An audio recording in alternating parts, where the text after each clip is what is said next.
Based on some work we've done, you've really got to listen to what Martin says, because it is actually turn in institutional investment which really can drive the market forward, because what we will need is more equity. There has to be very, very substantial deleveraging within the commercial property arena. So where we get these sources of equity, particularly from those with deep pockets, is particularly important. But it's interesting when equity does begin to come forward, how it can build confidence, which we've seen from the rights issues from the major listed property companies and what's happened to share prices thereafter with confidence around strength of balance sheet.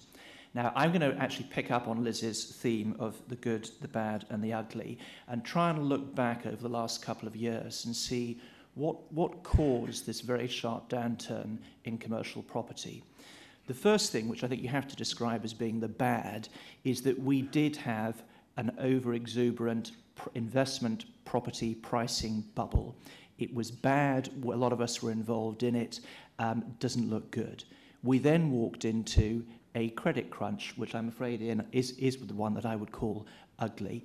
And the only upside from a credit crunch is if you've got a shortage of capital, there is a real prospect of overshooting on the downside and pricing going below fair pricing. And that's what's triggered some of the interest that we have at the moment.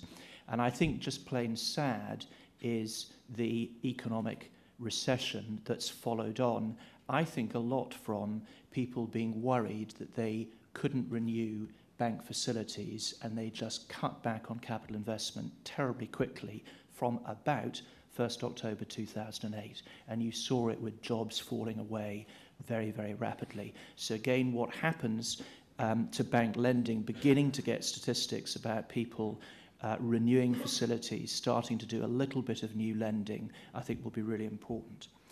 So what's the good? The good is that property yields a lot when risk-free investments don't yield an awful lot. So people who've been very smart, had a lot in cash over the last couple of years, are now scratching their heads and saying, we're getting almost no return.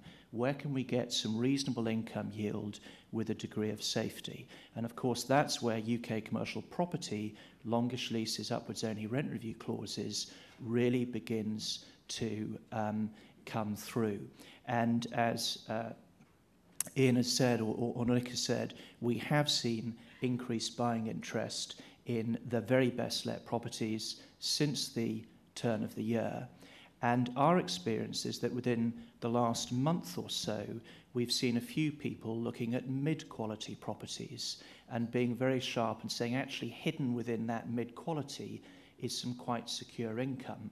But because it's not totally prime, they're getting quite a big yield premium. So we may even have 3 tiers, and this sort of distinction between prime, good with some security of income, and assets which just have no income security whatsoever, which may pick up Martin's point about some assets may have quite a bit further to go down. Because the odd thing is, up to autumn 08, we had very little differentiation of movement in value by sector, by quality of property. Can property ever have superstar qualities? Yes. When it has a high yield and prospects for moderate rental growth. Our issue at the moment is we've got the high yield, but we haven't yet got the prospects for moderate rental growth. And in fact, properties are going to get to be over-rented. So it's that interplay between rents and yield pricing that's going to be key over the next couple of years. Now, knowing who's in the room, I'm going to say just a very few words about development, because I know a lot of you are involved in the construction industry. The very simple issue is there is no point in us developing buildings if occupiers are not prepared to commit to new space. It's as simple as that. The positive thing is that bigger projects take 2 to 3 years to fruition. So we are thinking very, very carefully now, what is the environment going to be like in 2012? What is the environment going to be like in 2013? And on that basis, one can have a little bit more optimism.